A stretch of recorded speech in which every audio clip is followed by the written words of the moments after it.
Welcome to Minster Lovell Hall. Today, it's just a ruin, but it used to be a very grand house. The Lovell family used to live here. Many strange stories are told about this place. Every Christmas, the Lovells used to have a big party here. One Christmas, a long time ago, Lord and Lady Lovell had the hall prepared for a special celebration, the wedding of their eldest son, William, and his young bride. During the party, the guests decided to play a game of hide and seek. The young bride went away to hide, and after a while, the bridegroom and the other guests tried to find her. But they couldn't. They looked for her all night, and the next day, Lord Lovell had the whole house and garden searched. But the young woman was never found. William never recovered, and he died of a broken heart. Many years later, a new owner had the attic of the house cleared. One of the servants found an old wooden chest. When they lifted the heavy lid, inside they found a skeleton. It was wearing a bride's dress. William's bride had hidden in the chest, and when nobody had found her, the chest had become her tomb. Today, people say that these ruins are haunted by the ghost of William Lovell. On dark nights, you can hear his cries as he still searches in vain for his lost bride.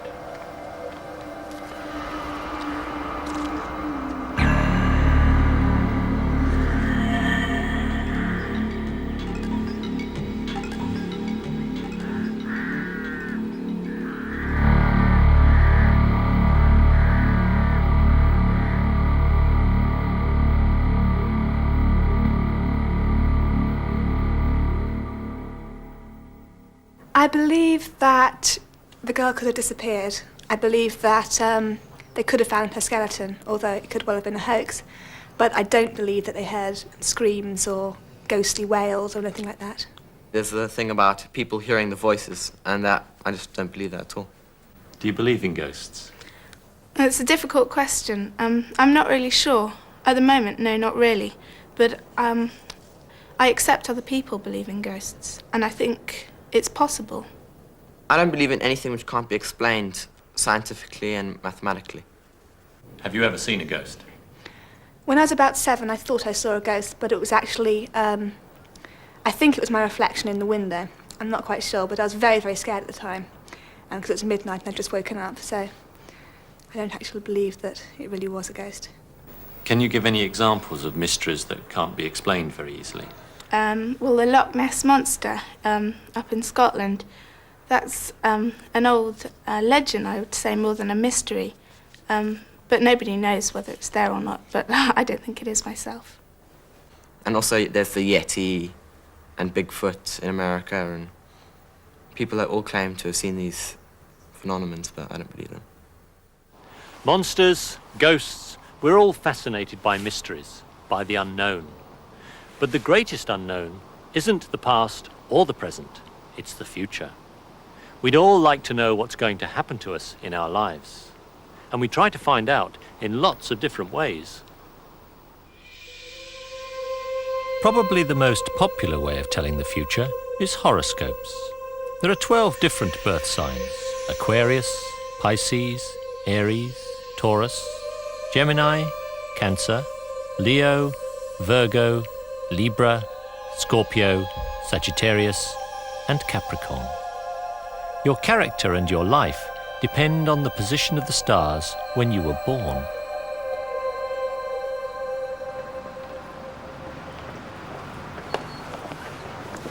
You can find horoscopes in many magazines and newspapers. Here you are, look. Your stars.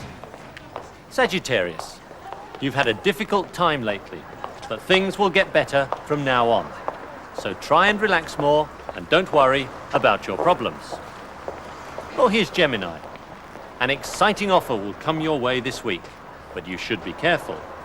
Make sure you check all the details before you accept. Well, can we rely on horoscopes? Can we rely on the horoscopes we find in newspapers? No, not really. They are based on fairly sound principles, but there's no way that anybody could predict with accuracy for a whole 1/12 of the population at once. So what can we learn from astrology? Well, astrology, as done for one single individual, rather than a sun sign, becomes much, much more interesting. It shows us how that person's character really manifests. It shows us something about the childhood, the way that they learn, the way that they have relationships, the way that they are competitive, and all of these are shown by the planets in the signs. How does astrology work? Astrology, really, when you draw up somebody's chart, is like stopping the hands of a clock. It shows you the positions of the planets for the moment in time and also space when you were born. And so as you draw the chart up, you have 11 planets, which can be in any one of 12 signs and any one of 12 houses. And they are very specific to the time and the place that you were born. The planet itself is like an actor within us. And so Mercury, for example, is our mind and the way that we communicate. Venus is about how we find beauty and love and harmony in our lives, how we relate to other people. Mars is about how we go out and get what we want, our competitive drives. And so you look at these in the sign that they are in, which will show you something of the style or the manner in which that planet will project itself, and also the house, which will show you something about where in life you will have that experience, whether it's at home or at work, where that energy is most likely to be used. Is there any scientific basis for astrology? There are certainly people who've done research in a very scientific way, who has started off as being completely sceptical about astrology. And there are, of course, people in history like Isaac Newton, who was an astrologer, and who nobody would question was a scientist as well. The Gauquelins, a couple in France, have done a lot of research and have found a much higher than statistically probable average of planets on the angles. But really, to show you that, I need to draw up a chart, so why don't we do yours? Okay, thank you. I need 3 pieces of information: your date, your time, and the place where you were born. So Well, the date first. date of birth, that's the 15th of September, 1948, And the time, 6 o'clock in the morning, right? And then the place that you were born. Derby. Right. And now we just sit back and let the computer do its work. The computer, of course, does it much faster than one could by hand. Mhm. So what does this show? All this shows is the positions of the planets for the moment that you were born. It's like stopping the hands of a clock. And this is just a graphic representation of where they were, so that if you were standing on the Earth and you looked at one of these planets, it would be against the fixed backdrop of that constellation. So what's this symbol here then? This is your sun, and as you would expect for somebody born at 6 o'clock in September, the sun is just coming up over the horizon. This is the horizon line, and this is the midnight line. And so here's your sun coming up over the horizon. It puts it in a very prominent position. So what does that mean? Well, it means that despite the fact that you're a Virgo, and Virgos usually tend to be really quite shy and retiring and prefer to be in the background, being useful, you actually like some limelight as well. How you project yourself is very important to you, and you actually want to be seen in the world. You want to be seen to be somebody. Whether we believe horoscopes or not, most of us have some superstitions. After all, you never know. Are you superstitious? Yeah, I think so. I think everybody is slightly, at least. People don't like, I don't know, Friday the 13th. People are afraid to do things on that day because 13 is an unlucky number. And I think most people don't walk under ladders because that's supposed to be unlucky. I think I am superstitious just as much as anybody else. if I see one magpie, I have to say, "Hello, Mr. Magpie, where's your wife?" Otherwise, I'm very scared or something might happen. What might happen? I'm not sure. Nothing's ever happened because I've always said the rhyme. Can you tell me the rhyme? Okay. 1 for sorrow, 2 for joy, 3 for a girl, 4 for a boy, 5 for silver, 6 for gold, 7 for a secret never to be told. Now, personally, I'm not superstitious at all.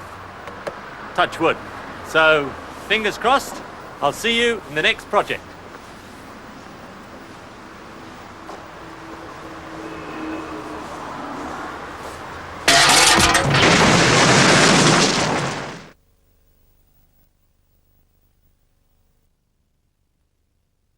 Today, it's just a ruin, but it used to be a very grand house.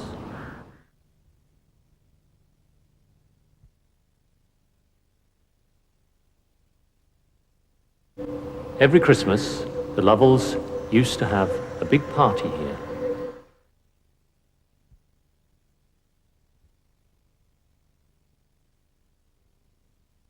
Lord and Lady Lovell had the hall prepared for a special celebration.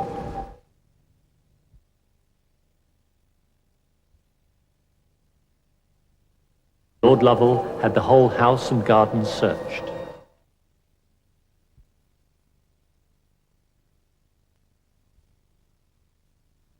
Try and relax more. And don't worry about your problems. But you should be careful.